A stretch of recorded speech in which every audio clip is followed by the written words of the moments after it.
இருக்கக்கூடிய காலகட்டத்துல விவசாயிகள் மற்றும் விவசாயம் இது வந்து எப்படி இருக்கும் சார்? ஏன்னா விவசாயம்னு எடுத்துக்கிட்டோம்னா இப்போ வரைக்கும் நமக்கு போதிய மழை இல்ல.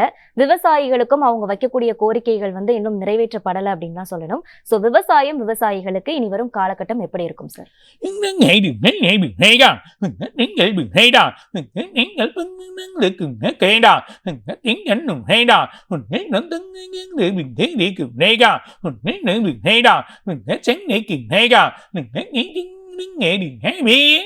அதாவது விவசாயிகளுக்கு வழி பண்ணும். நாடு முழுதுமே பிரச்சனை, இந்தியா முழுதுமே பிரச்சனை இருக்குது. விவசாயிகளுக்கு சில வழிகள் சரியாக செய்ய மாட்டேங்கிறாங்க.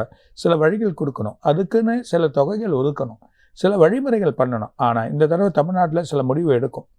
தமிழ்நாட்டுக்கு விவசாயிகள் சில மாற்றத்தை ஏற்படுத்தி கொடுக்கக்கூடிய நிலைமை ஏற்பட போது கண்டிப்பாக ஒரு முடிவு எடுப்பாங்க. ஸோ அதை கவர்மெண்ட் நல்ல ஒரு வழிமுறை பண்ணி செயல் பண்ணக்கூடிய ஒரு நிலைமை ஏற்படுத்துறதுக்கு சில விஷயங்கள் அவங்களுக்கு தகுந்த மாதிரியாக வழி வரும். அது இல்லாமல் வெள்ளம் போல் அதுவும் கடலோர மாவட்டம் இருக்கவங்களாம் ரொம்ப கேர்ஃபுல்லாக இருக்கும். பயிர்த்தொழில் பண்ணக்கூடிய கடலோர மாவட்டம்லாம் மிகப்பெரிய மழைகள் வரப்போகுது.